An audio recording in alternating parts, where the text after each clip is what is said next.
Hello there, Jaxir here, and tonight I will be playing Lake Queen, which is the sort of gloomy fairy tale game, heavily anticipating on story. Because if you're playing this game, your only anticipation is to play the story of the game, to read through it. That is a Czech game. It was won for it won competition for Becherovka game, which is local sort of moonshine, the alcohol. The game is completely translated into English as well. I've already played this one once. It's a gloomy fairy tale about blind prince who brought only distraction. I already played this once. I played it in Czech, and now is the time. Now is the final time I should play it in English, because I realized there is an English option and everything is suddenly translated into English. So I really am curious how the game will look like.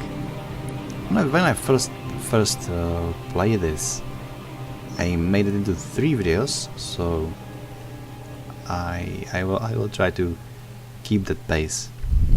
Even though this time I probably will be remembering some of the puzzles I've completed, so the game should be much faster. Okay, let's go. Let's check a new game. One thing about this game is that the story is delivered due to the text. You're basically reading the book before and after every chapter, and those books are huge. You will see what I'm talking about. So there is not much of a story in the actual gameplay itself, because it's a simplified platformer, but the studio that made this for the competition wasn't actually afraid to do something different. Even though it was the competition for the local alcohol for Becherovka, they didn't actually implement much of the alcohol into the game. There's like only one passage, one part of the story where even an alcohol is mentioned, where there is secondary character drinking something and it might be considered the Becherovka, but that wasn't even specified in that.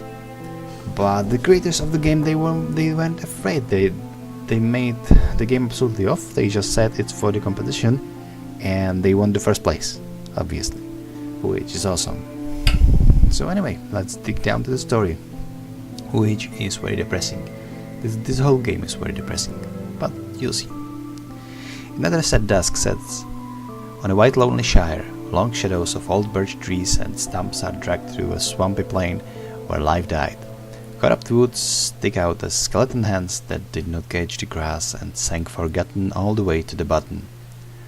Light dies after plain horizon, nor moon shines throughout the darkness. Silent cool fox, but there is a cry from the behind. Northern country of infinite lakes, impenetrable swamps, forbidden corner where only the dead rules. Even wind avoid the emptiness. It has no one's hair to stroke, no one to sing to. Stars do not look here, light only during the summer. There is night since autumn, and cold and echoes of silent cry that stays here forever to talk about the unhappy events of a mythical lake kingdom. A stone castle climbs to hate 100 days of journey to the south. Its toothy tower, home for crows flocking to meadows and fields full with late labors. Northern nation faithful wives trees their yellowish beards.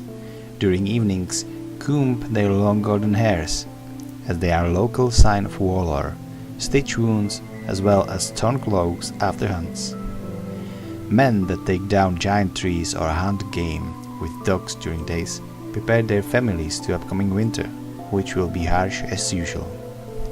After work, they meet in pleasantly heated pub at large fireplaces and long tables full of grilled meat and full pitchers, play the dice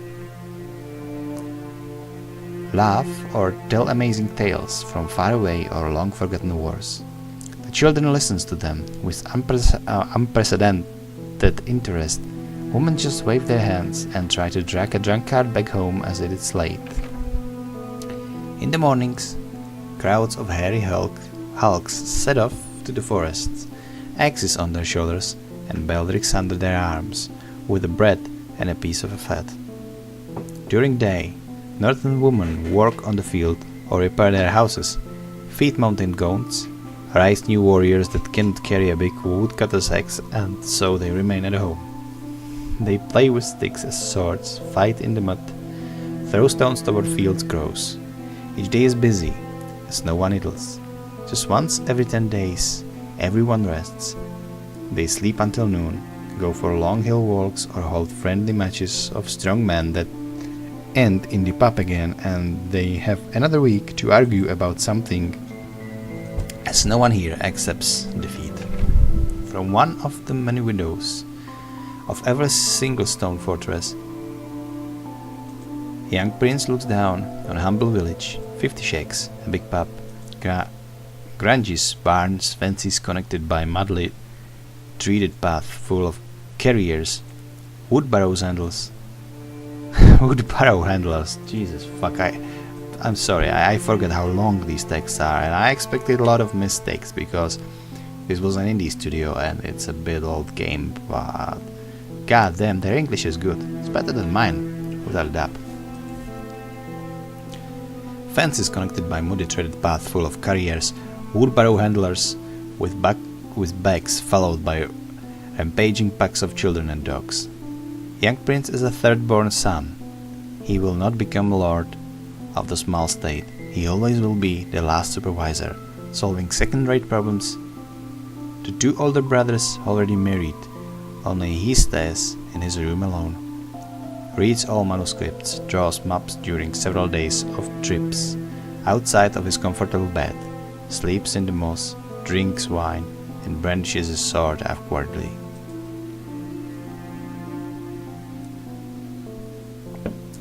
Young virgin, no real bird, whitish in the face, a dreamy head forever supported by his head, eyes focused to the distance.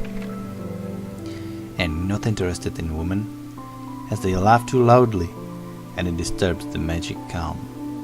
Rather dream about magnificent love with a pitcher of wine.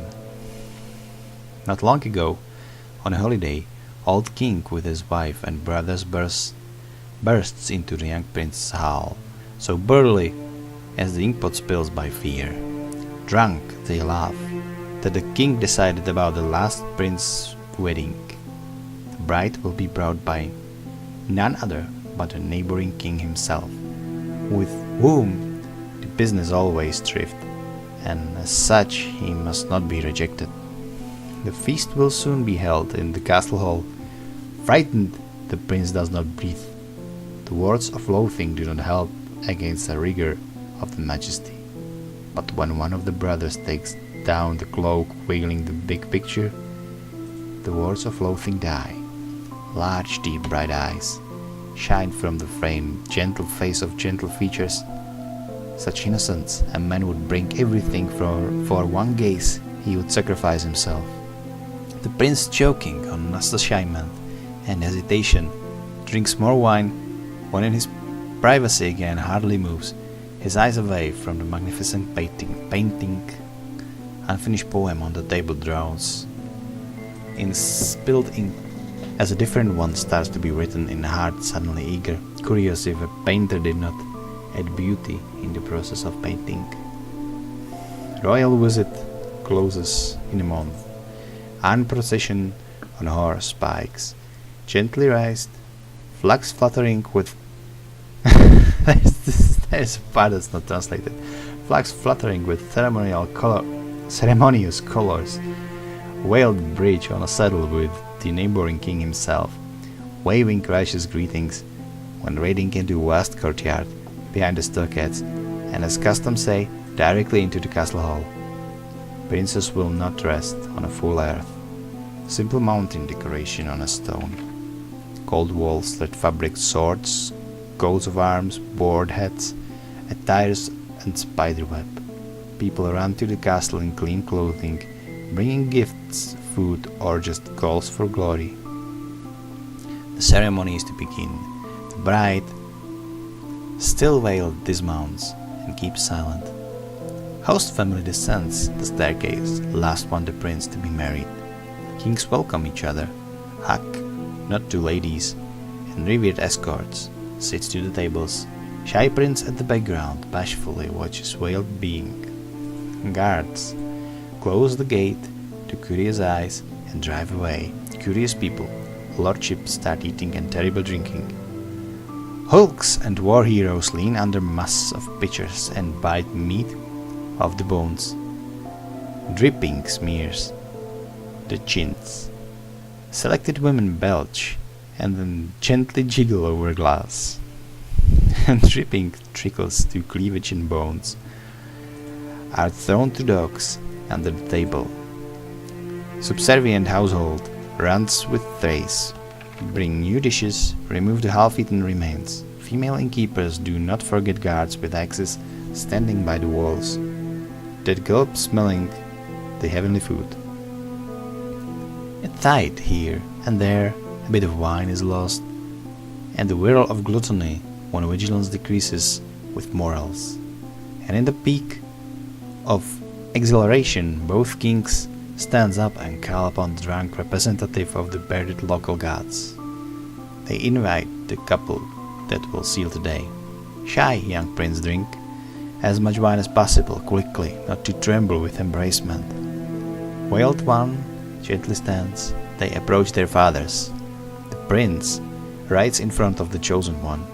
Kings grin. Priest in a deer cloak with attire lectures the suddenly silent mob. He joins the two in the name of local bearded gods.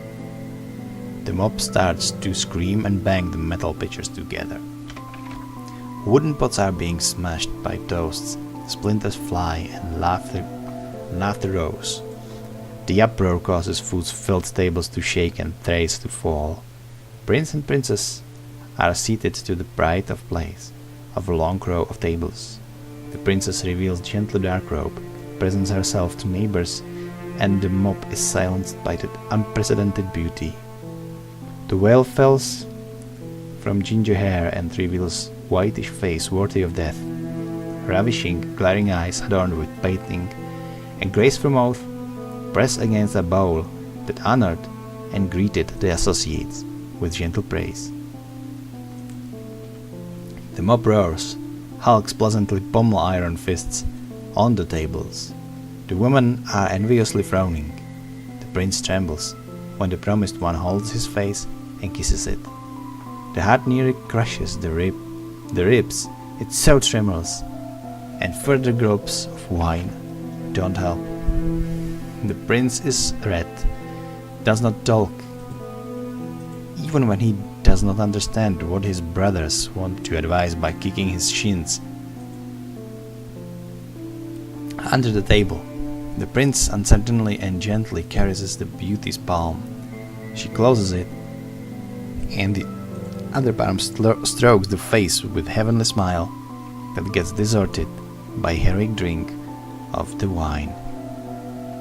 Prince is being pushed, so he drinks too and feels suddenly happy and poetic, excuses himself and leaves for cool dark air. There he sings to the stars, pays honors and thanks to all local gods with hammers. He kneels under a clear frosty sky and feels so happy for the first time in his lonely life. The stars are silent. The castle noise calms with every head falling under the table. The prince returns and stops at the door. Sleepy guards, eyes closed, drunk kings sleep with heads supported by the table. Many of the feasters left, many are lying down, and a lot is vomited, and a terrible heavy smell reaches the nose coming from outside. The most hardened men sit and finish the remains. They mangle on the floor with waitresses. The princess sits on a lap of a revered hero, kisses his bearded scarred face, licks beer from the bird, and the man laughs seeing the young prince. Unfaithful and sarcastic, he proclaims that he was guarding the lady while absent-minded prince left such a treasure. The whore laughs loudly and stops as her royal customs command her, but then explodes even louder into an acrid loud laughter. Maybe they meant acid, I don't know. The enchantment suddenly died in the young prince. He is petrified, and not a word comes out of his mouth. He got even more mockery from the people that are not dead yet, such as his oldest brother. And he yells to the young prince with displeasure, "What a shame to their house and name as his wife is stolen even on the first day." Brother tosses his own large sword towards the petrified prince, sword famous and precious, passed down or copied to the firstborn, with power and clanship symbols carved into it. Brother shouts to punish the arrogance. Drunk warrior raises and draws his axe for defense. Possessed brother yells, knowing the imbalance that to die is a virtue and duty. Prince has fires of interest in her eyes. Oh, princess has fire into fuck, sorry, I can't read. Princess has fires of interest in her eyes.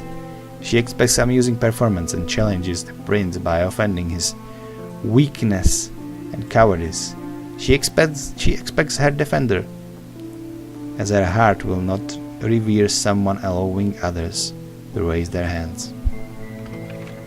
Young prince picks the sword from the floor and backs down, hate in his eyes, but not without reason. He feels no need to sacrifice himself because of drunk lusty harlot, even of royal origin. He vanishes in the dark and hears the yell of angry brother, as well as laughter of princess with the warrior and rather of the woken ones. So that was the intro, and there will be more stories like this. So we're finally playing as this young prince who was too afraid to fight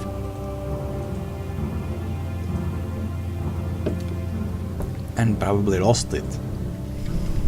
No wins now or later.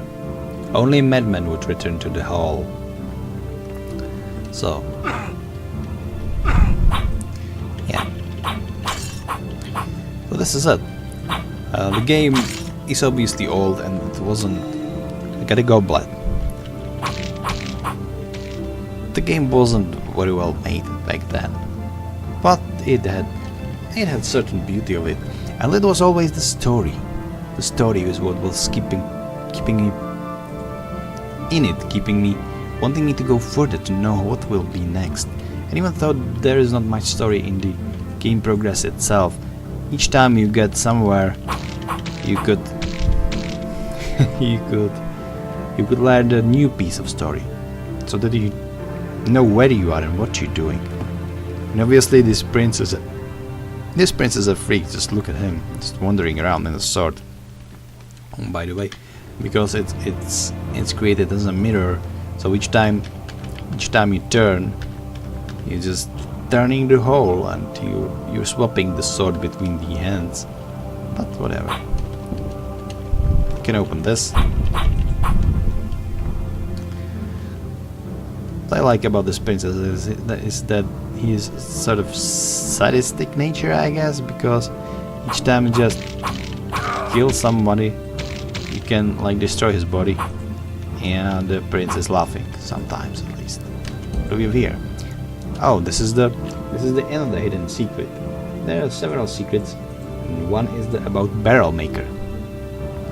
So this one is cool because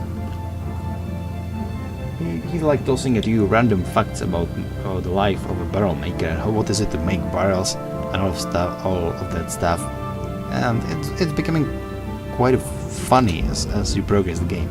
A barrel must be made with feeling and responsibility, otherwise it would leak. Barrel maker.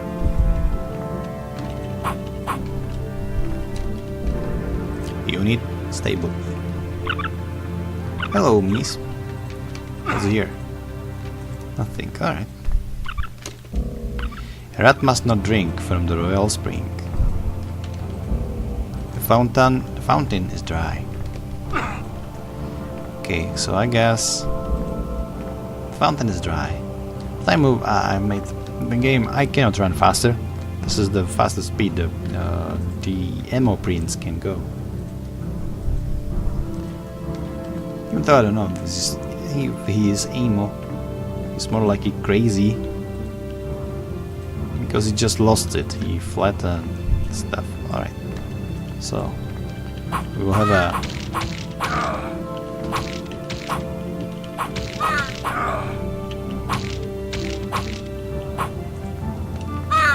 Raven. The game is obviously very atmospheric. The atmosphere, the story, it's all we. What the hell? Just. Oh god.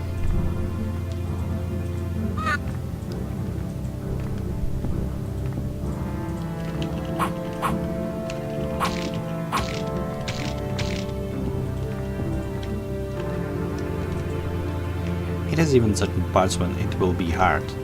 Let's see. Hello, spider. Goodbye, spider. Please die. Stay dead. I need the jail key. Where can I get jail key?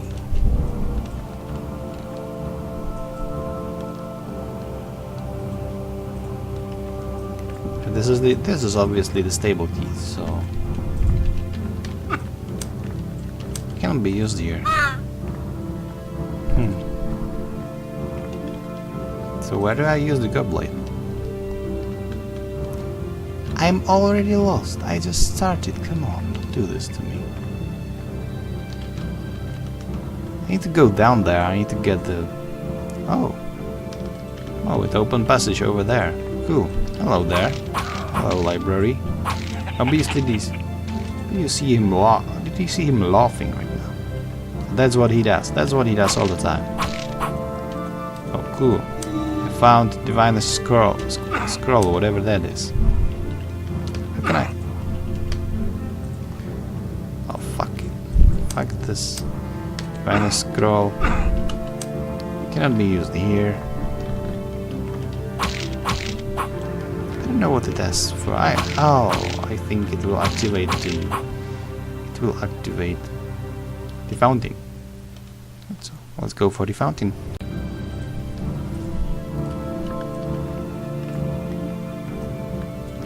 Oh, come on, where did he came from? And the laughter of the prince is really disturbing. So I cannot go to this place because those are the stables, which means I can use this light water spring from the deep. Now I can use goblet. And it makes me red. And I can go this way. What are you doing? Why are you doing this? Come on. I cannot pass.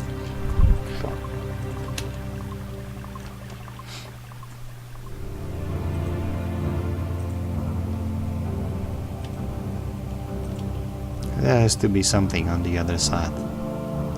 This game is clever. Yeah, of course, and I have the key.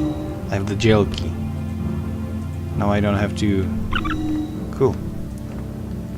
Yeah, because the going right was too obvious. But they were smart. They were actually smart about this. Oh, another spider. They didn't scratch me even yet. Because on the right bottom corner of the screen you can see my hit points. But it gets a bit more difficult in this game though, but not really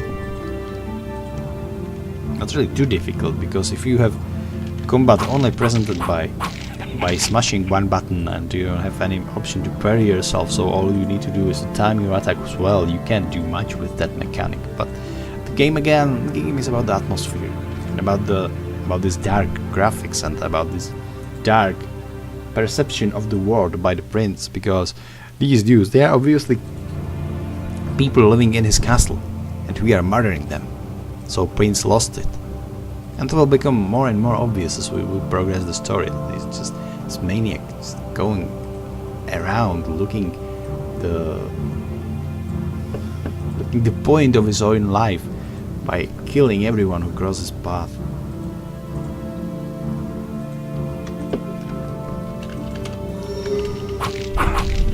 Fuck you, buddy.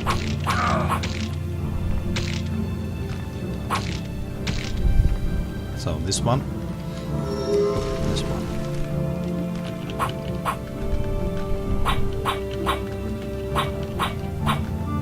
Yeah, this mechanic is obviously also a bit off because the controls are really simplistic. You control your inventory, and then you control the...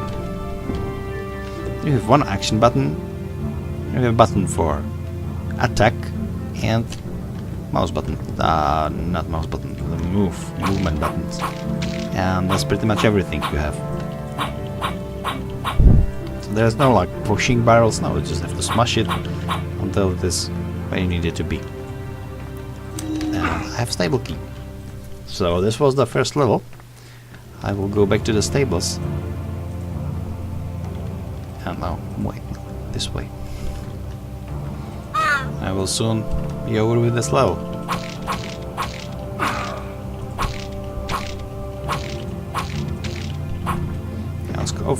Also, you can just leave those corpses alone, or you can just smash them to pieces and occasionally hear the prince laughing at it. Exactly like this, he's really creepy. He is creepy. That's what he is. Creepy weirdo. Sorry about the barrel maker. The prince quickly rushes to the royal stables. Quickly rushes to the royal stables after murdering some people in the castle, I forgot to say. But never mind, let's just stick to the story. My jokes are making it less serious, but this fairy tale, this gloomy fairy tale, it's really beautiful. It's one of those things that fills you with melancholy. That you like it, I don't know, sort of for the same reason we like horror movies. Not because how beautiful it is, but how dark it is. And you can feel the loneliness and insanity of the prince and his sad story seeping under your skin. The prince quickly rushes to the royal stables, saddles and steals the only horse known to him, that sometimes took him to the mountains.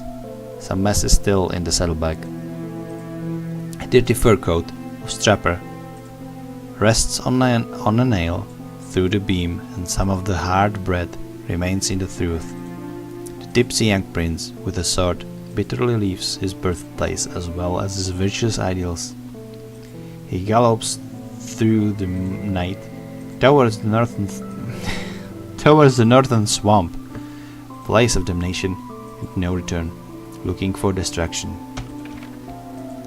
Asleep in the saddle, his horse trampling through a cold highland, frightening darkness with his head bowed down. The night does not change into day here. On the winter north, only a long unfinished darkness. No one trailed the offended prince that night. Let him go when he shamed the house name by cowardice. Let him die with the stolen sword. The gods know that he got it wrongly. The runes will not protect the bearer. Path firstly curves higher into the mountain icy kingdom. Ice-cold prince traveling for 3 nights looks around in the morning, grey to a snowy summit. He has never been so far yet. Somewhere in the distance lie the infamous swamps where no one would dare, afraid of losing his life. Thousands of lakes and impassable swamp. A ship would wash ashore, walker would drown, and fledgling, poisoned by breathing of dead land, would fall from the sky.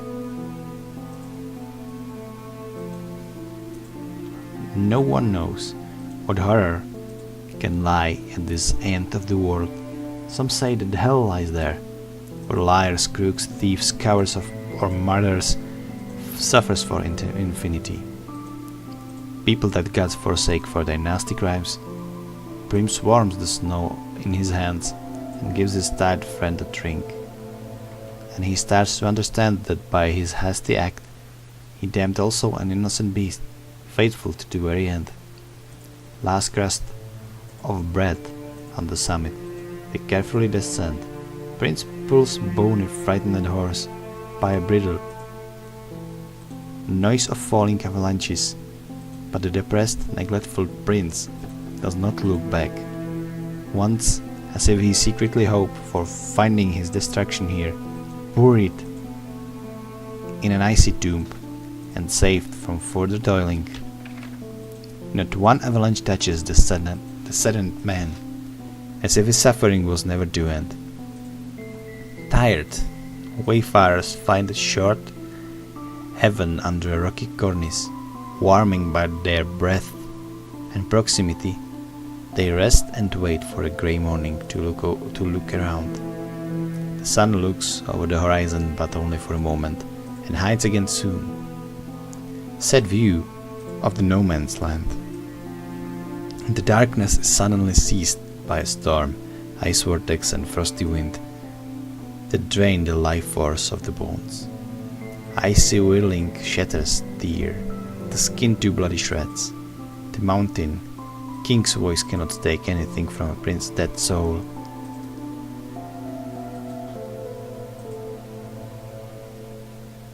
Flame and icy heart went out. The storm is warming compared to such an inner cold. The horse suffers. Prince covers his head by his own coat. He may freeze here, safe from further pitiful fading. The storm suddenly gradually calms. Prince wipes his bloody tired face. The horse shakes off and returns the fur coat. Tired, they find a resting hideout sheltered from wind by snow. Next morning, the grey light reveals less snowy and less steep, decent path. First, trees can be seen in the distance, mountain massive. Behind them, icy path changes into nearly flat plain.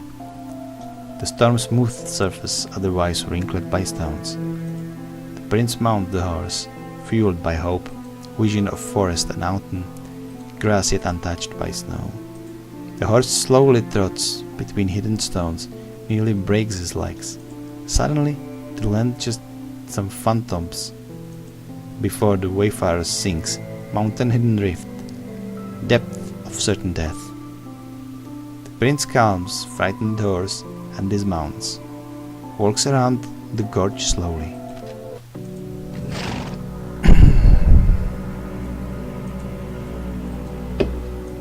Hello horse, my only friend. So what we are doing now is we're building a bridge, right? And of course there are spiders everywhere, just to make our day a bit harder. Cannot be used. I still have my goblet. Alright. I cannot use the snowman. Cannot path here, I would die. Right, cool. But I will cross it eventually. Hello there. Are you a keeper of the bridge? Sorry, you met the insane prince and now you're dead. Life is like a barrel. If you don't fill it with something, it will be an ordinary and empty barrel. Barrel maker.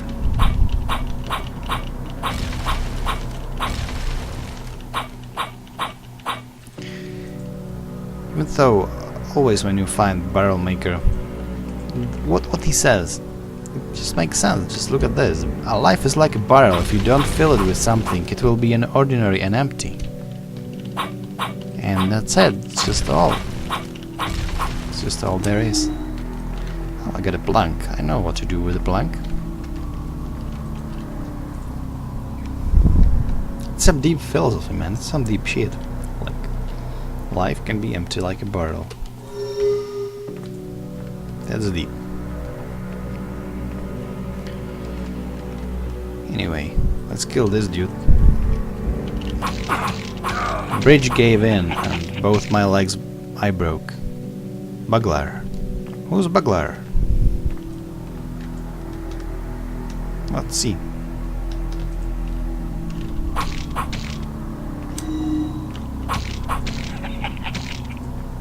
Hello, who are you? Key of the frozen. Are you the frozen one? It sucks if you are alone in the wilderness and you break both your legs. You're sentenced to death because there is nobody to help you and you cannot move, and if you cannot move you won't get anywhere. It means you will slowly starve to death. And that sucks. Anyway, I have a key, so I can go somewhere, and if I remember correctly there was a keyhole. It's a frozen keyhole, so key of the frozen will fit in here. Awesome. I'm making progress. It's fun. It's cool. The switch is stuck. It cannot be moved. What about this one? This one can be moved. Cool. Die, buddy. The distraction is hidden deep beneath the snow. The hideout is marked by a snowman. Burglar. Distraction. Alright. I saw the snowman, so I first check what is here.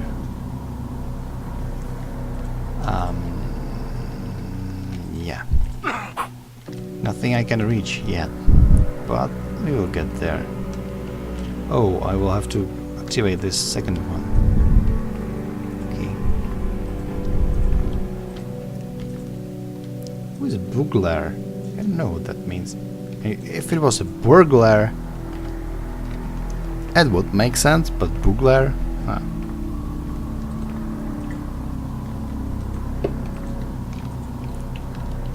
Oh, this is new. We can go this way. We can kill Spidey. And Euler. Oh, yeah, sure. It's for the stack lever. Chain lever. I don't know how to call it. This game is pretty. It's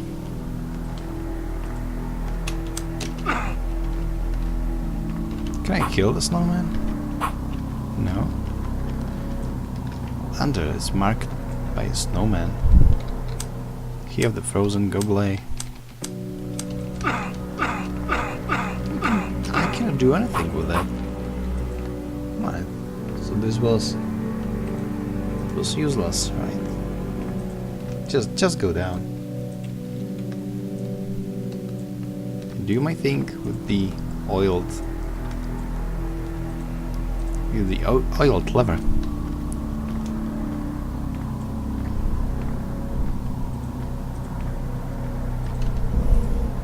Switch is stuck, cannot move. Oiled. Now I can. Now I moved it. Cool. So let's go up. This game, as I said, it's very atmospheric. Astaroth's eye. Oh, it's one of the eye.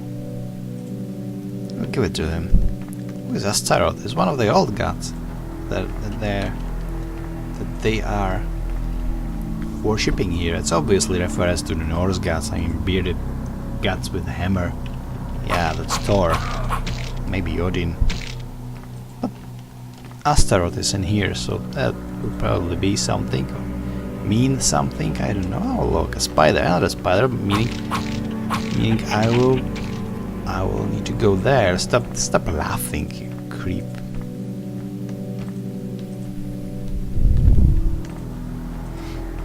What's in here? Oh! It wasn't here before. I couldn't go there. I can now, and I have shovel, so I can dig whatever that it was. It was under the snowman. And there is Astaroth. Yeah, so I know what I need to do now. So I'm going back for the snowman. Just look at the horizon of this. It's from the era of games that abused a lot of these sunsets in the background of the games, because it was actually cheap to make two resources, and given time of these indie games, it made actually a pretty cool picture. And for me, there was a time when I was playing a lot of games like this. Games that... oh, there is a snowman, I'm an idiot. Games that has been free, and completely free, and downloadable by What is free game sites? Stop hating me, bastard. There were simplistic games like volleyball, play with the two figurines playing volleyball. Like this are platformers with similar background of a sunset, which was cool.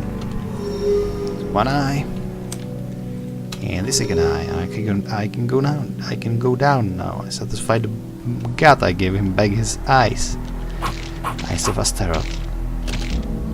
Here ended them the journey of wayfaring bugler. Okay, cool. But what can I do with you? Shovel and the fall. Alright, buddy, but why did I came here? Is there something I need? Where can I go? No, I can't go this way. Oh, of course. The psychopath prince. Nothing? Alright. Let's try it elsewhere, like right here. Nope. I think I just need to go back to the horse and use the horn there. That would make sense. Oh, fuck you. Fuck you too. They were ganging up on me. This is League of Legends. I'm fucking being ganked by a spider and a douchebag. They look like zombies with maces, but I think it's more like the prince. Looks like a creature to them. Just look at him walking. So his backs are bent, and we can progress now. Oh! What about the horsey? Right, let's go for the next chapter then. The prince comes along before the horse. Let the earth swallow just him. He can find the desired destruction in its dark inside, and no one will hear the voice of man lovelorn. The horse could continue in his way of hope, but as if all damned drifts moved away from Prince Careless step, snow and stone vanish. First tree stick out of the white plain, eaten by both wayfarers. The prince mounts again and rides into an unknown forest. They fly through a cold plain until snow vanishes completely. They enter the Confero's kingdom. The prince starts a fire after a long effort of frozen hands. The wayfarers are finally warmed by the fire. The prince dries his wet cloth. The horse his frozen fur, which can be smelled from miles away, and hence its lure for animals of prey. They can hear wolves howling, threateningly close, lurking death in the dark murmur in the bushes. The horse is watchful, ready to run away, with fear at any time. Prince sticks a sword into earth, ready to defend them. Ready to defend, escape of his only friend. Maybe he'll find destruction, finding claws and fangs, and will feed the hungry predators by his indifferent body. The prince shouts into the blackness to address attention of all predatory demons, but they vanish in their burrows and hollows of silenced forest, as if cast off by an unknown frightening force. The prince falls asleep, with the thought that he will have to keep on going until the end of the world. After a long sleep, by the flickering fire, it is time to continue. So I'm getting to the chapter 3, but I'm making sort of swift progress, so maybe I will just record it all in one go, or divide it into only 2 videos, but we shall see how the time goes. Right, so there is my fireplace. And I have magic mushroom. Whatever that is. Oh fuck. Oh. What have I done? Sensitive. Why? What? Come on, that's not cool, buddy. That's not cool at all. Come on. Come on. No. No. Oh, fuck. Quick. What the hell? Was that a Ku Klux Klan? These dudes are creepy. This is like how Prince imagines the church. I mean, I wouldn't blame him. I wouldn't blame him. Because look at them. They're fucking creepy. It's just if you look at the priests. Like exactly like this. Like, wow. The screams, man. What's this? The cannon is not loaded. Alright. So let's load up the cannon. Where's my cannonballs, buddies? Where is my... alright. The soundtrack is really good. The soundtrack is really good. And there's actually one particular song that can be heard in the intro, which is awesome. It's also playing in the last chapter. So we'll get there, I will tell you, but the song is addictive. It's so sad, but it's also... it's amazing. Go fuck yourself, buddy. What did the magic mushroom do? It does not restore my... Oh! There's something. Some sort of runes. Do it again. Look at this. Like K. This one is like T. D probably. DTK. DTK. Something like that. The world was created from splinters of a giant barrel that once exploded into all directions. Barrel maker. You think the barrel maker is losing it as well. If I'm not mistaken, we will also be witness of the barrel maker demise. Yes. Key. Magic mushroom. Oh, come on, fuck you. I don't have too much. I don't have enough health left. Whatever, let's go down. Oh fuck.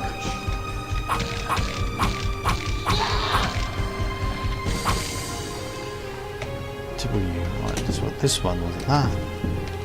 No, come on. I know this. Oh, those are runes. These are not actually letters, those are runes.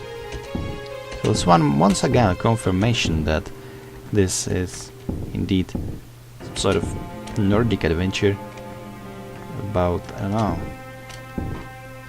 Vikings, perhaps, something like that.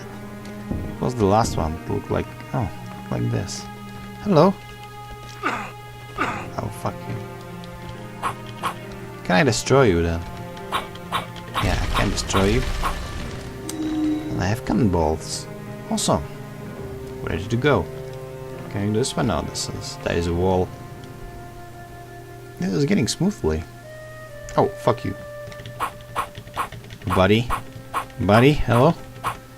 Can't you move? A bit. So you're in the reach of my mighty sword that I stole from my older brother. But I will never give it back because it will be buried with me on my journey to destruction. I'm getting into the role. I'm getting into it. Let's use this. Oh. Alright, I need to hit all of these. This is a minigame. This is sweet actually. Oh, come on. Oh, fuck you. Right, boom. Ah, fuck. Move. That's one I need to... No. Oh. Be better at ballistics. No, come on. Alright, you have to... Wait, a bit less. There is no bouncing mechanic, so I have to hit it only via ballistic itself. Yeah, it opened the door for me. It wasn't that hard. Hello, buddy. Please don't kill me. Please don't kill me. Oh god, I need health. I need health or something. Oh, go fuck yourself. Go fuck yourself, spider. I hate you, Spidey. Oh. Oh. I made it. Alright. Alright, I actually didn't have to fight. I actually didn't have to fight a spider. That's cool. was kind of worried. My health was going kind of low. And after all the progress. Anyway, let's carry on with the story then. Let me get a drink. Right. Not a single ray of star, moon or grey morning sun shines through the black, impenetrable dome of giant trees. Just darkness that seems to swallow fire from Prince's torch. The sword cuts through the erratic blind path. Sharp twigs rasp the wayfarers from all sides. The prince gets a rightful impression of losing the direction completely. Lost and also forgotten in a complex labyrinth of damned forest. This can be destruction worthy of the depressed prince's suffering. But a thirsty horse suddenly stops nearby and starts to drink from a small stream that probably runs from the mountains and continues throughout the forest towards the swamps. The prince immediately sets the direction. They rest by the fire. The prince finds a small iron kettle. In a saddleback, boils some needles. Bitter and burning infusion lulls the tired one as a homesickness. And the dreams are again not pleasant. Many mad visions about fighting demons and ancient dragons that no one believes in today, but they are ruled here for several long aeons, bones buried deep, being the proof today. This reference to dinosaurs. I can imagine that in the Middle Ages, if at some dig site people would dig up some sort of dinosaur, they would consider it to be dragons, and they would be right, because dinosaurs are dragons essentially. They may be not spitting fire, but yeah, those monstrous creatures, probably dangerous. So anyway, let's go. Waldorf. Okay, whatever that means. Zygmunt. Oh, this is the graves. Adoramus. Right, I don't know what Adoramus means, but that's cool. Can I go back? I'm always interested if I can go back. But I can. Fuck, I can, and there is a Schultz. And there is another member of Ku Klux Klan trying to kill me. Vigo. France. And a locked door. I need chapel key. So there is a chapel. This was like the most creepy level ever. I mean ever. Okay, so kill the spider. Can't afford it. Elevator to hell. I can imagine that it is elevator to hell, that if you take it you die. And I know that because I died there when I was playing it for the first time, so I will not be taking elevator to hell, at least not yet. I will take instead is the chapel key from here, and we'll go upstairs. This is the morgue, if I'm not mistaken. I cannot go there, so I will have to go to the chapel, then down there for the scissors, for the dead, then go back to the chapel or to the morgue. I don't even remember. I just know that I can't go to the elevator to hell because it will kill me. Which is kind of paradox, because this prince is looking for that. He is. Come on, don't punch me twice, you brick.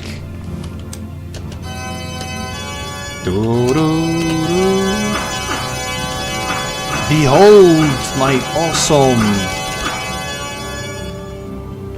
piano skills. Alright, let's go now. Hello. So, kill the spider. Kill the dude. One more. One more. No! Fuck. That's exactly what I didn't want him to do. That's exactly what I didn't want him to do. I wanted to survive this shit. What do you have for me? Audemort. Audemort? Is this like Voldemort or something? Something like that. Audevie.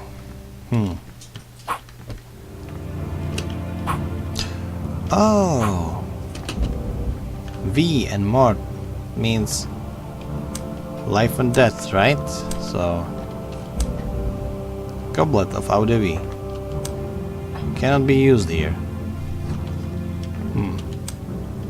Cannot be used here. So I have now eau de vie. Now water of life.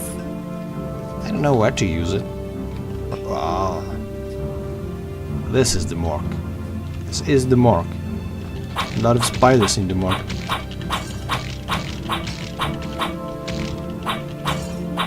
Alright.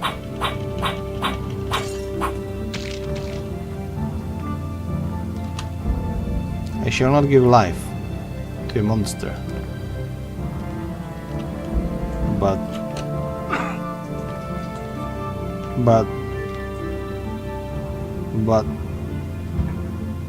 okay. So what do I do with it? Well, I gotta... Cannot be used here. So what do I use it for? Oh. Oh, I know. Now that I have the water of life. Eau de vie, whatever, I never know what that means. Well, now that I have this goblin, I actually can go and kill myself in the elevator. And then I will resurrect myself. Alright, so I remembered it only partially. I just know don't go there, but I didn't know that I actually can do that. Wait, can I go down? I can, that's cool. Hello, die please. And you too, there are coffins. Let's destroy the coffins. Let's be a dick. Cool. But what will I do with this? Surgical scissors. I'll go to the monster that he refused to bring back to life, but I can imagine it wasn't a monster, it was just a regular corpse, but he sees everybody as monsters now. We are deep in the mind of the madman.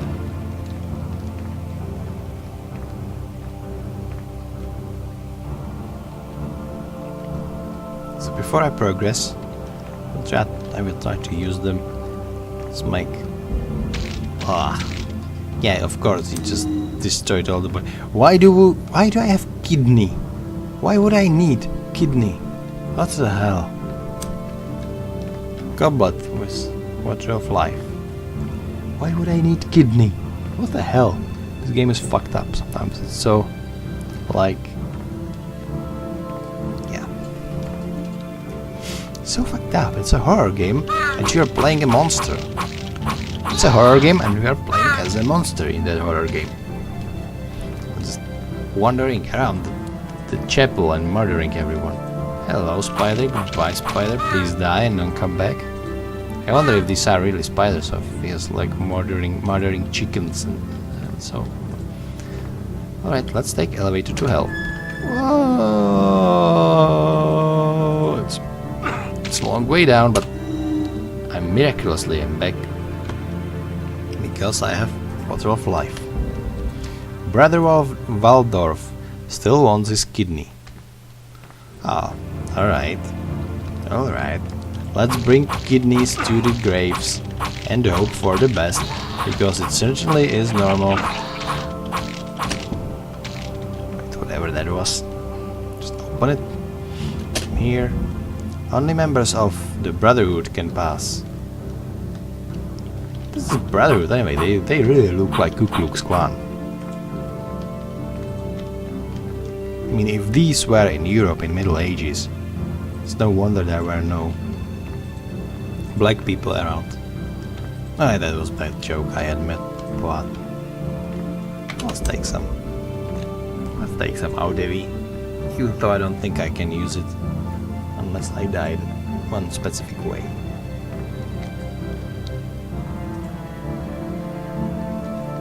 Right, so what was that brother again? Winsdorf, not Winston, that's from Overwatch. Not this one, not this one, not this one. Not this, oh, this, yeah, Waldorf. Yeah, are you happy with your kidney, buddy? You're floating towards... What have I done? Am I the member of the Brotherhood now?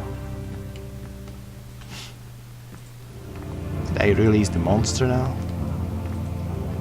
Seriously, tell me, what have I done? Or maybe I am the member of Brotherhood now. Or wait. Yeah, kill it. Let's play some music of insanity. I have Amulet of the Brotherhood. So probably the happy ghost from the grave just put it there instead of giving me it directly, because that makes no sense at all. But wrong direction. Need to go this way. And one more and then down. Oh, it's already there. Cool.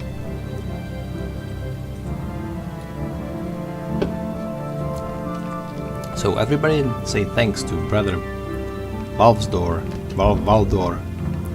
for oh, I can path. Cool. Dream key. Dream key.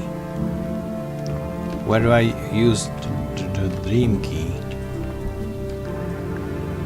Will it take me to the dream team house? Dream key. It's key to the dream house in a dreamland with the dream people and my dream team, and everybody will be happy.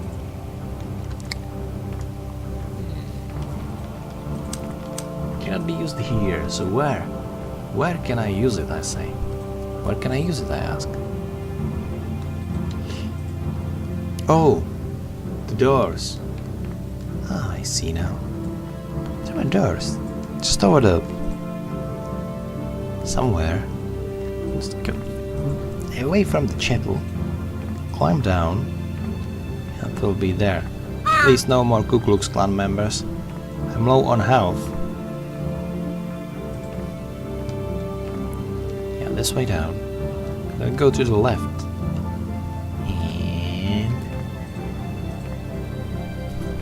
Dream key. There we go, another chapter. Awaken in dusk, flicker in ashes. So this was the dream. Or not? I don't even know. I don't even know, because the chapters before made sense to the story. But this one was just this little adventure stuck between the two chapters of the book.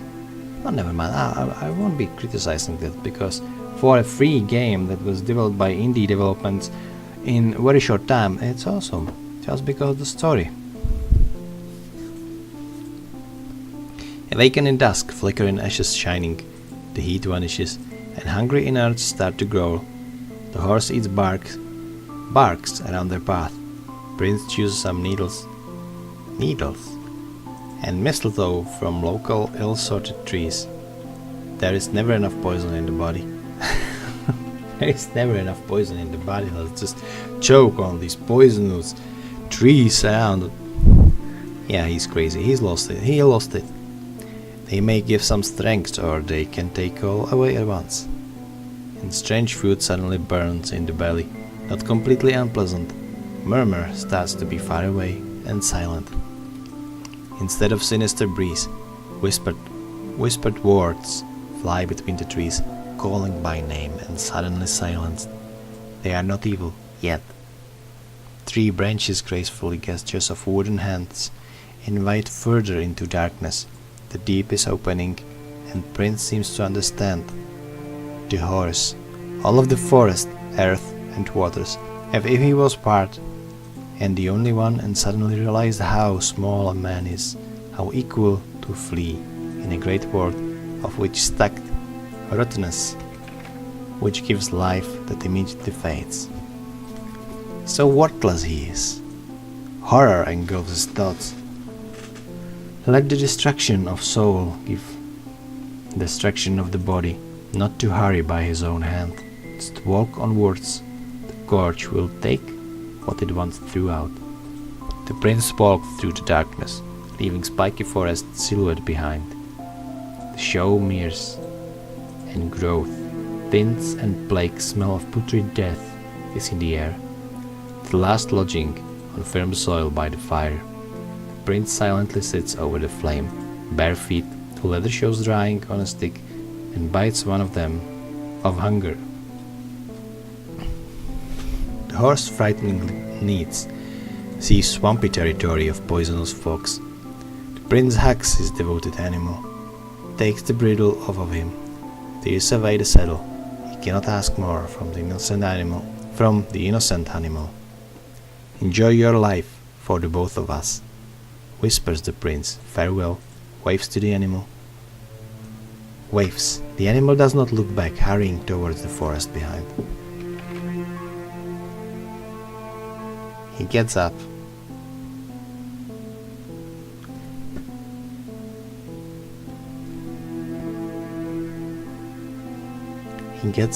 Still in warm-ash. Putrid dark stench around, lurking into depths of unknown. Few steps, and the show is struck in warm waters of decay. Steam so thick one cannot see his own hands. Earth boils, gurgly bubbles just as hunger. In prince's innards, poisons engulf prince's mind. Head swirls and walk staggers. Quiet washes the heart, poisoned quiet. Even though swamp is above waist, soil is still firm and sure at the bottom. And a strange angry voice from afar, a murmur of the senses, as if something alive flopped on the water surface. The prince shouts to turn attention of all water demons to him. Ahead is only silence. Sloshing on, he listens, expecting something terrible and dangerous, and a human fear takes his steps, as if the destruction awaited him in the dark twilight. He stops. The waters open, and an ugly head of water spirit goggles with fear. He is so hideous, the prince is afraid, the ugliness rather than expecting any danger. An ugly water spirit, rotten teeth, and a devilish grin, watery green kelps instead of hair, naked but hairy as a watery devil, small stature. Where the prince stands, water just above the waist. The head slimed whimpers in a croaky voice. "Do you have brandy?" Prince sadly smiles, letting go of the sword hilt. Desperately responds, "I don't even have will to live." And water spirit frowns. Why to drown welcomed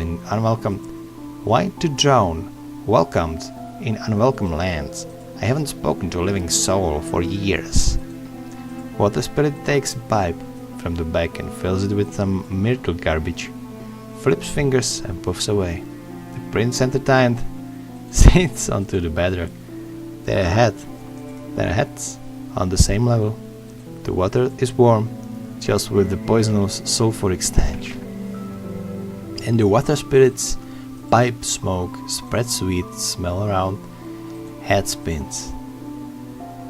The watery dwarf giggles and shares the poison. Prince, a bit hoping to die, sucks full nostrils and tries not to choke with cough for a long time. Water demon talks strange tales about the Shire. The swamp is a small kingdom ruled by gentle queen. Today, only sad water nymph. The prince asks, how much sad? Water spirit swashes putrid water towards prince's face, and he spits saltiness, worthy of the most damned sea.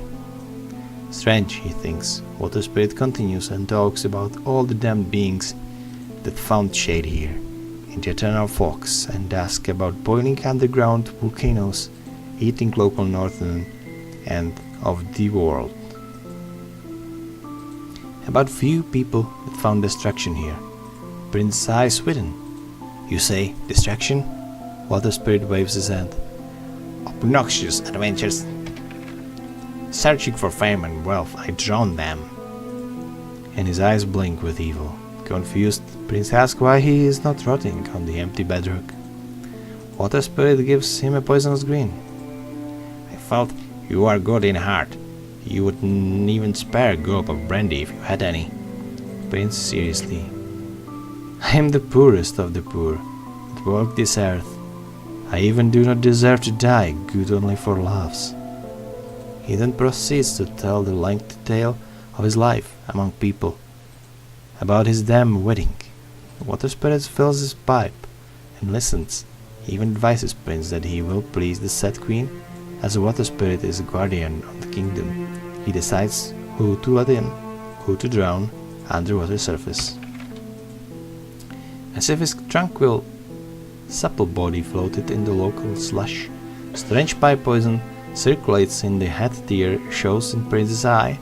He views the strange journey from a completely different angle. He said of himself, astringent, feeling to be exiled before himself, falsehood in his own words, to get others' understanding. It may call for destruction of heart, more it is deserved. Song of the drowned and remote silent cry fly through waterish line. Gentle lonely whine from directions where watery demon waved. Dark silhouette of depressed but dignified shapes rises slowly from fog haze. Dizzy, Prince's head spins when the landscape changes from a swampy end of the world to a clean blue lake with an exquisite female being in the middle. A see-through nymph sits on the rock, blue clothes blending with the water, a necklace more beautiful than all jewels of northern queens hangs on the wittish chest. A small face of sad eyes, veiled by unusually long black hair, blowing in the gentle lake wind. The prince, rightfully in believing his cheated eyes, looks back and water at his feet gets putrid brown-green color. And just a few steps further, the opaque fog covers fearful land of death and damnation, a lake in the middle of the swamps. Inconceivable to a man, and immeasurable beauty of the lady cut down the prince. He cannot say a word. The lady weeps, hot tears flow down the cool waters while observing a silent, shabby being that kneels in an undignified desperate sorrow. The queen does not talk with mouths, just through her eyes, and the prince's heart beats in horror when he understands the looks in his own head. This is what destruction looks like. A land of sorrow buried in careless silence, so careless that no one would defend his own life if there was a danger. If someone would in fact be able to be dangerous to others. Such carelessness and emptiness here, just an empty queen's sob cut through the grey frosty quiet. The prince can get up after a long time, does not go close to the being of fog and water, but spreads his hand in a respectful bow gesture and asks in shaky voice why the queen weeps. Just a gust of wind flies through her hair in direction where her eyes are focused and points with her pale weakened finger. The prince suddenly eagerly bows, as if accepting a commitment and offering help with anything. Instead of bewilderment of a glimpse of hope, more sorrow in the nymph's eyes. She raises her hands, and black shadows could place clear blue water rots into brown slush. Poisonous gases of burning hell's blow, and half-poisoned prince waits towards the unknown. And there we are. Alright. Why is it locked? Right. There's a hanging, still bleeding, poor guy. Hello there, Octopi. Fuck you. He looks like Octodad, by the way, but I mentioned that earlier. I've been making barrels for 37 years. Barrel maker.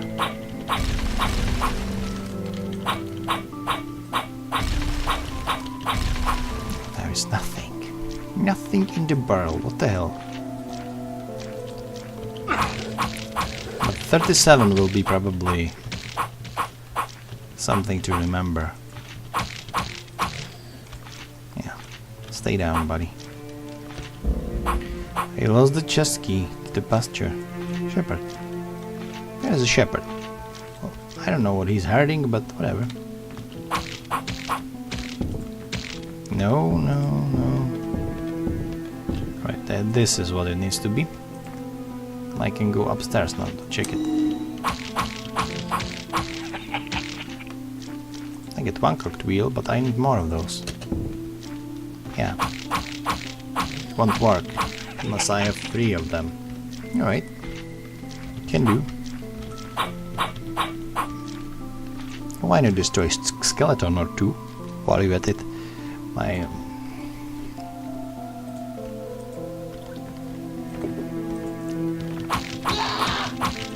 yeah. So first I need that one. But I will first go look to the beginning. Is there?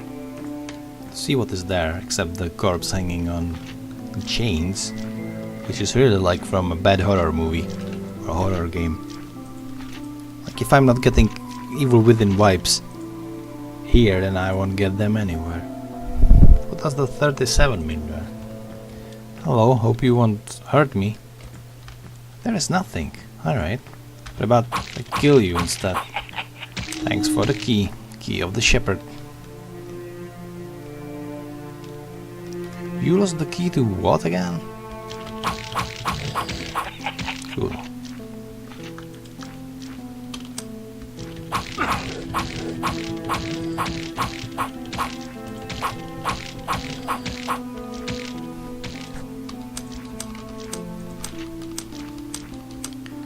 Why can't I use it here? What the hell? I lost the chest key on the pasture. That was your pasture. Drowned chest. What the hell? But why I cannot use it? That doesn't make sense. Alright, whatever. I'm just going to open the other one, which was probably, I believe it was like this. It's on the up and right, and up and left will be another one. Oh fuck, why are there 2 of those? Are you continuously spawning, you bastards? Just die.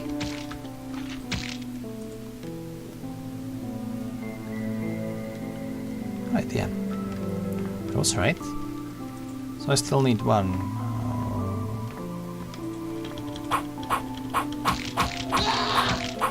Cool.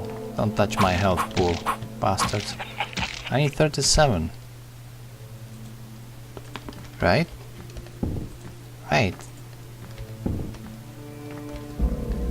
Barrel making is the most perilous the most perilous of the life's work. Nothing else will drive men so crazy. Yeah, barrel maker is losing it as well right now. Poor guy. Just listen to the music, it's beautiful. 37. What does it mean? 30. Cool, and 7. Cool.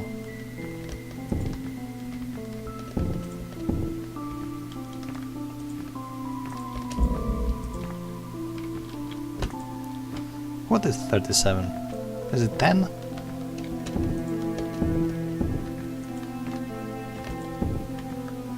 I don't know.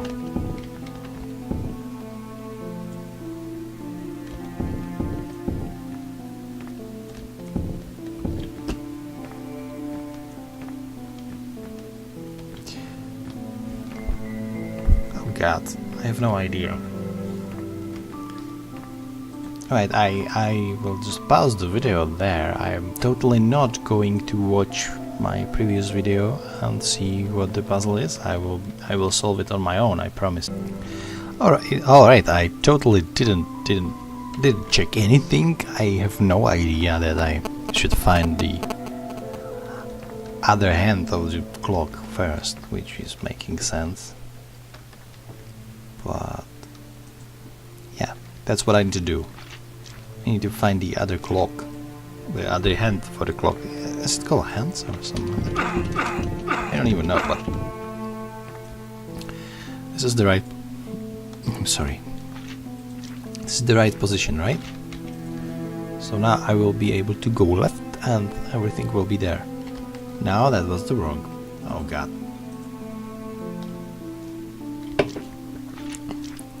This chapter is taking me so much time. It was so much easier. It took me like 9 minutes in my previous videos, which I didn't watch, obviously. Please don't judge me. I don't have time to do puzzles that I've already solved once or twice before. Alright, so I have... Hello. To open this. Open it up. Open it up. Go up. You need the key of the shepherd. I have the key of the shepherd.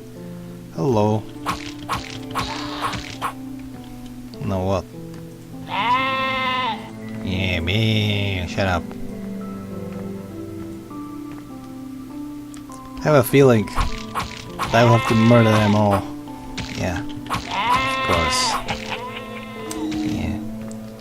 Laugh at them as you murder the innocent sheep just for the lulz.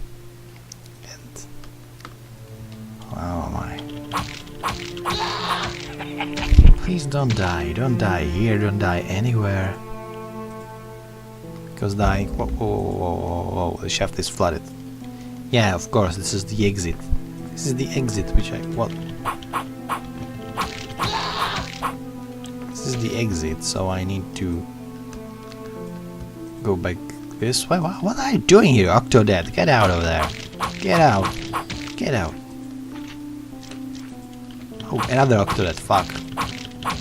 This one was resilient. But I still won. I still won. Wait, what was the other combination? I guess like this, yeah. Let's open something. Which I will need.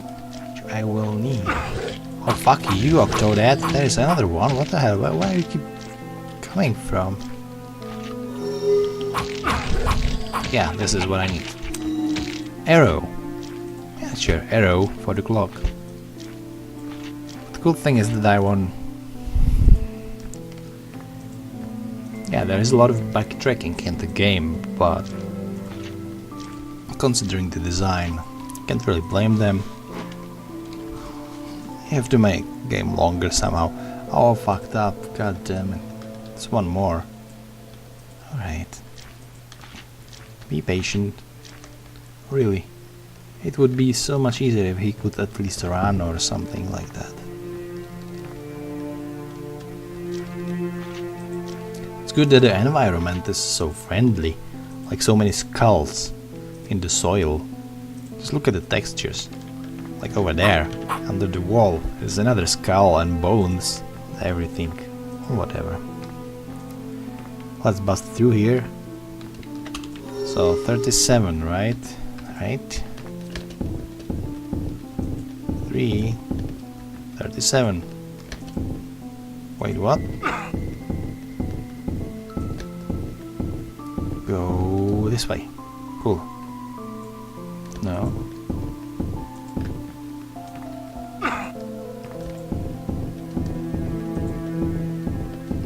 So this.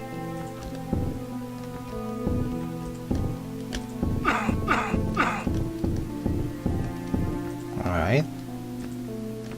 Did I do anything? Did I do something? About this and...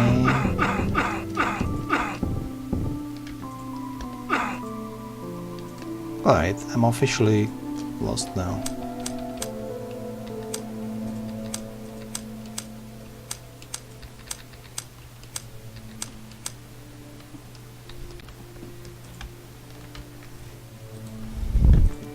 I hope this will be alright. So for now I need to rearrange the entrance on the left. I'm gonna use my cogwheels. I need one more. And yeah, so I'll open the entrance to the left, right? Was this? No, it was like this. Cool. Of course there will be more enemies, because it's always like this. Yeah. And there is a cogwheel. Stupid backtracking. I'm really low on health now. I've been making battles for 37 years.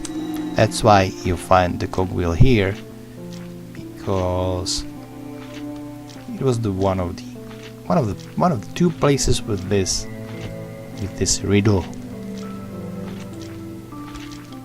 But the thing is, you never know.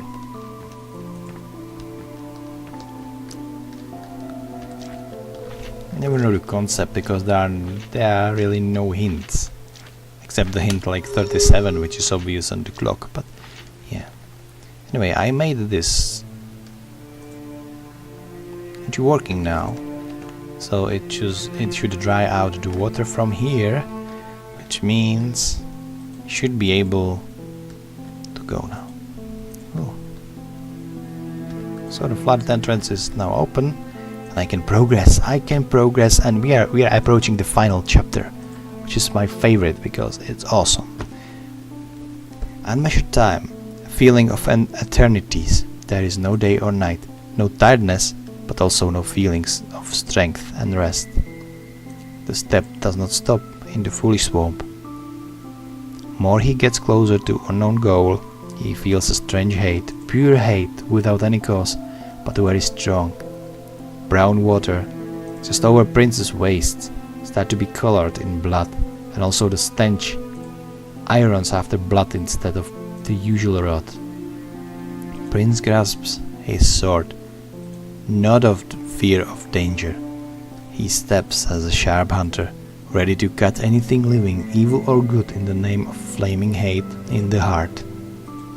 The blood flows frantically in the head and in the head, tingles in the eyes, and thousands devils roars in the prince finds out that he is suddenly being followed by something.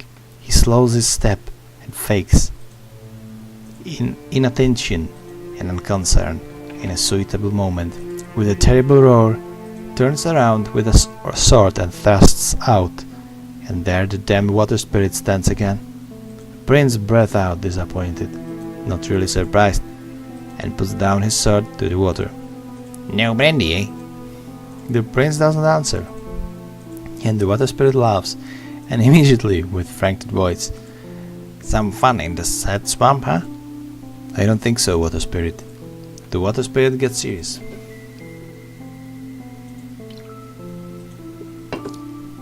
"I came to warn you. Where do you go? There is no destruction, not yours, you strange prince." Croaky head plunges, without saying goodbye, and vanishes unexpectedly, as it appeared. The prince still trots through greyness, and after a while he comes to a giant rock that stands in his way with evil grandeur. It rises from full waters as an end of the world monolith. The prince comes to the nearest wall, sees a raised entrance to the cave, close. He starts to worry towards the moss of stone and listens. Some rattle sleeps in the darkness. The prince again waves his sword and shouts into the inside of the rock. An echo flies to the center of the earth. He waits. What evil lies here that torments the beautiful queen, so she is unable to utter a word? A frightening reply sounds, inhumanly rough and deep roar, and a stamping of a hurrying animal from the worst of the tales. The prince, stiff with horror, stands, unable to move. He would most likely escape, but he is faithful to himself and destruction, just closes his eyes and waits, not thinking about the queen at all. What drafts of sulphury smoke, eyes better closed, and body shakes with terrible fear, horror of thousand deaths. The stomping stops. Something huge stays hidden in impenetrable darkness. Just a few phantoms from Prince, tender in comparison. He slowly opens his eyes, sees just darkness, but feels presence fearful close, ghastly, in the unsighted horror. The prince's zeal left him. He puts down his sword and kneels on one knee to have more pleasant death, a night's death? He asked at depth with empty voice. Tell me, darkness, tell me, what horror do you hide? Unexpected, a calm, half-human voice responds, deep as giant animals hissing and thick, but with human feeling. No horror, Prince. You bring the horror.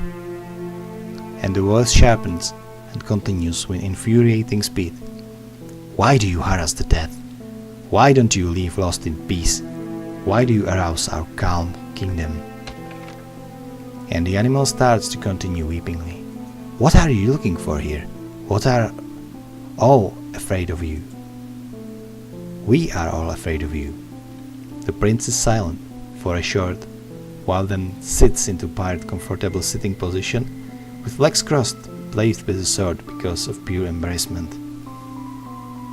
I do not know, darkness, I do not know what to do with me, so I interfere sadly into agony of others. I want to help the queen that sent me to this rock. What evil lies here, darkness? An offended dragon's voice. You are the only darkness.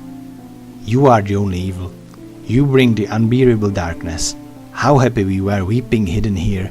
No mad people got this far. The water spirit went crazy. You should be rotting on the bedrock. Prince sarcastically. So I give up my apology. That no one could kill me?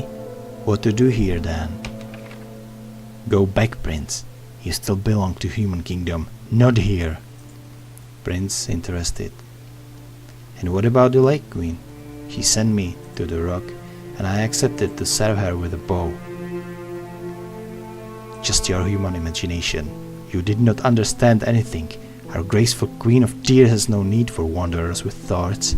She has enough servants, 1,000 times stronger than you. The prince is taken by furious demon. Then let's match our strength, darkness, for I am the prince of the destruction itself. An unconcerned dragon just replies, just come, prince, prince, rather king of stupid humanity. The prince quickly jumps up, found in human strength, in hate, and with roar hurls into darkness. So we see dragon here, and we can hear my favorite song from all the game. So let's just stand a while and listen, shall we?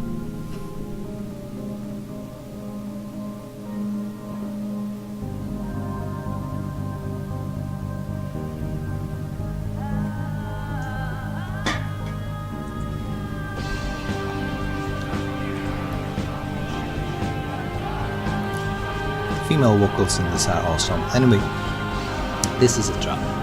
We can charge the dragon head on, as was in the stories, and he will kill us. So yeah. Well, oh fuck. This what happens if you rush into him. And this is like my first true death in the story, but what obviously we need to do here is we need to solve another level instead of just trying to kill the monster.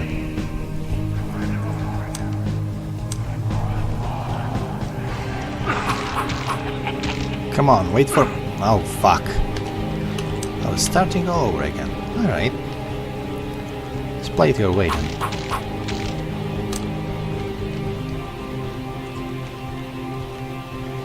So instead of charging beast head on, we need to solve another level. Puzzle-like. No, don't hurt me. I will need all those hit points later. We'll go for the key now. There is another dude. We hit it now.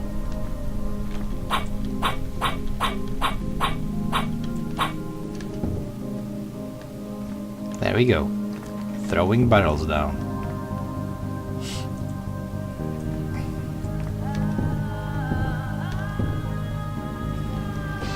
I don't know if I did good now. Oh fuck, I did bad. I jumped into the freaking lava again. It's fucked up. There is also no save mechanic, so you fail, you have to repeat the level. You fail, repeat the level. and over and over and over and over again. Like, let me take the key and look around first.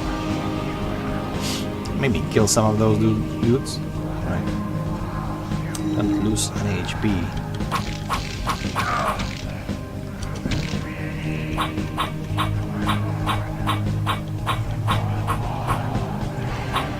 I don't know what I'm doing right now. I'll just keep it at this. Right. Well, I will go up by this ladder. See what's up there.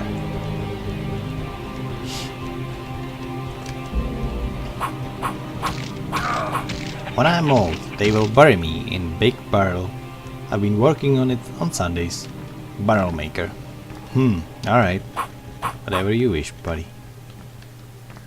This is really insane. Hello, spider. Goodbye, spider. What with you? Lake rune. So now I have the rune of the lake. And yeah, that dude just jumped to his death. This is not the lake. This is not the rune I need. Some other rune. I obviously cannot go through this way. Could I?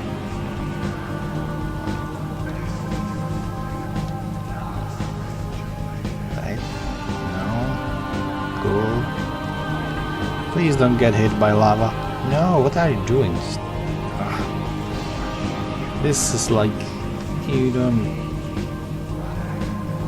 have too many options to avoid those. You can only maneuver yourself on this platform, which is sort of hard to do. Really, it is. Anyway, I have a key now. So let's try this. Whoa, fuck. I remember this. I know this. I know what I have to do. Come on. Quicker. Be quicker. Just push your way through it. Fuck. Phew. This was tense, but it's like the most tense moment in this whole game.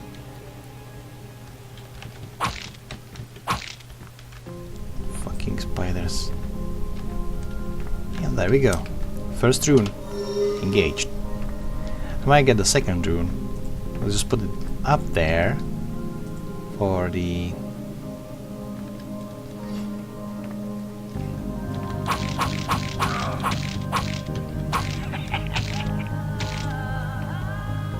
then something will happen. What will happen is that the water will start to flow down. That will block the dragon fire, but I will still need to kill him faster than he kills me, so it's gonna be kind of tricky. What do I do now? Oh fuck. There's some sort of mechanic like I should barrel somewhere, be able to jump down, and you just don't know that unless you know the whole level and you know what you have to do, which is simply stupid. Yeah, now I died. If I had the barrel there, I would survive. So it's fuck. So let's do it all over again. So what I need to do first is kill you, get this way. I think I don't have to go up, do I? I need this key though. First kill you, buddy. Sorry. This, move the barrel all the way across this bridge. Oh god, this mechanic is stupid. You just don't know what to do with the barrel until you get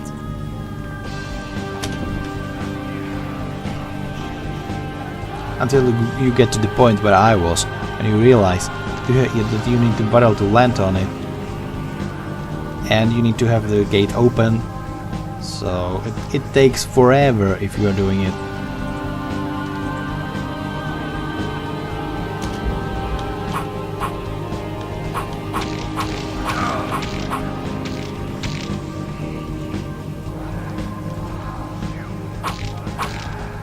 Alright, give me the rune.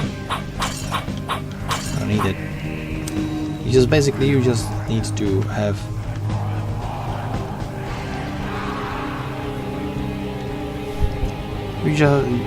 you need to have insight to the whole level. Oh, fuck, it hurt me. Oh, fuck yourself, stupid lava rocks. You just need to have insight to the whole level. So you need to repeat it so many times, and each time discovering something new and what you have to do before you do something else. And that's kind of stupid mechanic, like, but yeah, there always were games that have been based on this. Come on. Come on, kill it. And move. Cool, I'm safe now. If I would go to the left first, then I would lose again. Because I wouldn't activate the... Fuck, I will be missing those. Just run. Alright, anyway. Let's go. What I need to do is I need to get the other rune, get it back there, get it up there, and then kill the dragon. We will be done. It will be the end of the story with an epilogue. Cool, I'm alive. So I managed to do this. Oh, fuck you guys.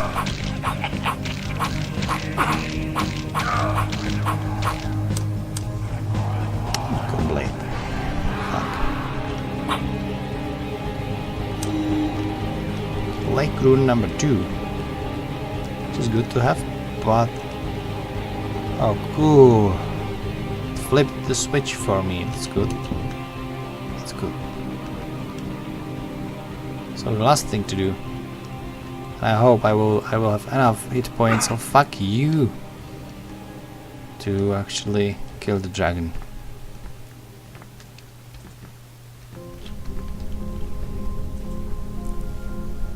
The song is awesome. Kind of gets sort of repetitive. But what do I need this for? Sensor. What is it for? I don't even know.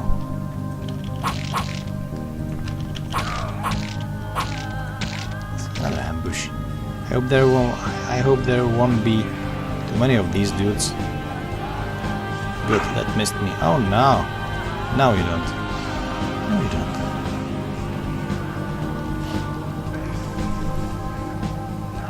Really hope. Really am hope. I am hoping. I really hope that I'll be able to kill him, because yeah, that sucks. Can't use this here. Oh fuck. Why? I did activate the lake runes, didn't I? So why is this not working? Oh, of course. Oh fuck. How stupid can this be? Please don't try more HP. Ah, this is also something you just forget one thing only, and then the freaking lava things will fuck you up. Is this working now? Yeah, water is raining down, so that's cool. Now I just hope I will have enough HP to kill the dragon, actually. Because the dragon is a bastard. Phew! This what? Oh fuck! It hit me anyway. The hell! I need some healing. Come on, dude.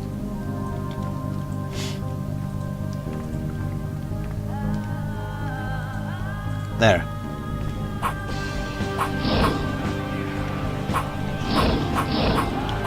Okay, so he's not hitting me, and I'm not. Oh, he's trying to spit fire, and he can't because there's water.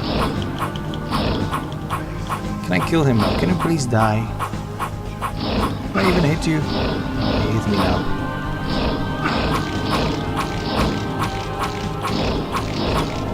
Yes, that's it. Hit him more. And there we go. Quiet land of the death. He didn't even have the death animation, poor guy. quiet land of the dead starts to boil. Swampy folks get a hint of blood. Eyes of all local beings are focused with a desperate fright to a giant temple that suddenly shined through all kingdom with fire. As a volcanic storm hit As a volcanic storm, it thunders. Silence is disturbed by clank and yell of one fighting monster. The waters wreathe with anxiety. Swampy waves knock down and choke defenseless inhabitants of the lakeland. All beauties unseen by the prince before are crumbling. He just saw fog but passed around palaces of hundreds of towers that tower above the fog, where colorful birds flock, fed by the fairies in the clothes made of spider webs, in clear lane and height. Mythical dragons sit by diamond pillars as guards of the beauty. Pale angels fly towards the light and build new towers of it, palaces, temples of passion and calmness. Calm mythical animals walk through cellar waters beneath the castles, living only off the clear water. There is no danger, no wrong, no rage, just large water parks of wild green with butterflies of 6 wings and adorned by various flowers unknown to the world. The lake queen often went to one park to sit on a lonely rock and carefully think how to make the waters even more clear, more pure. A strange prince came by once. He was sad and empty, but he was let in by the guard of the gate, because something gentle still remained in him. The queen got frightened that he will impurify the waters of love by evil, if he will remain blind to all beauties and kindness. She sent him towards the king to talk wisely with him, receive the calm absolution. She has shown him the way towards the palace and gave him 7 winged guides. The king, angel of light, ethereal and tender, accepted him respectfully and started to talk him with interest, as if the prince was a lost son of God. The prince stabs the heart of the conquered dragon 10 times with ungodly yell, drenched with blood and sweat, acrid as fumes of all gorges of the world. He gives the last hit, mortal, and even turns the sword in the heart. The monster howls with pain. The rock nearly breaks in two and then is gradually silenced. It was a monstrous battle. The prince withstood the fiery breath, fought the glass larger than his late horse, disjoined the jaw full of swords by clenching his muscles, fueled by hate. He pillaged the lair of the evil, the dragon feeling pride and low joy of life, of strength, and rivalry, as a hero and victor now marches hastily from the den of evil towards the swamp to bow to the queen that he was successful. He straggles through the swamp, trots and sometimes touches a floating dead body, and he tells proudly to himself that the dragon was really a menace of the strange land. Suddenly he sees the water spirit that floats with his belly upwards as a dead fish. The prince joyfully shouts, "Any brandy? Some fun in the sad marshes, eh?" The water spirit is dead and does not answer. The prince firstly wonders and then continues. After half a day of wandering in the fog and swamp, he finds the stone where he first saw the queen, but she is not sitting here anymore. He climbs the stone to look around. He finds only blue clothes, soaked with the salt of tears. He smells at the haze of misfortune. Again opens into beautiful blue and clearness. But the prince is suddenly frozen with fear. He sees destroyed kingdom, floating dead bodies, and ruin in a beautiful blue of sky and waters. The prince sees real destruction for the first time, and even though he does not understand anything yet, he sits on the stone and starts weeping. He may find answer in his tears. Epilogue. The prince will not move from the stone. He dies with real feeling of indeterminate misfortune. Lake Queen cried, with her whole substance to a land. She is the only one who will not plow through the swamp of decaying bodies. Maybe even people stray to this dim land in time, even though they may not be so blind as the possessed prince, but now they will see the same.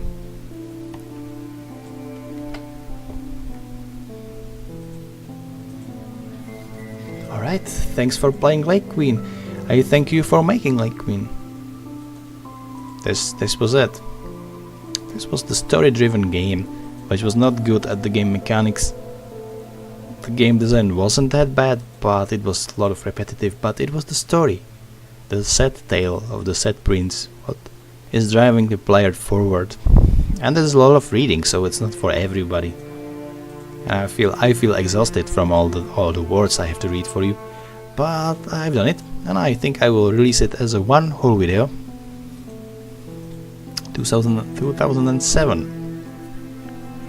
It's almost 10-year-old game now. Becherovka game competition, yeah, brandy. Alright, this was the Lake Queen. So, thanks everybody for watching, and see you in one of my next video. Bye.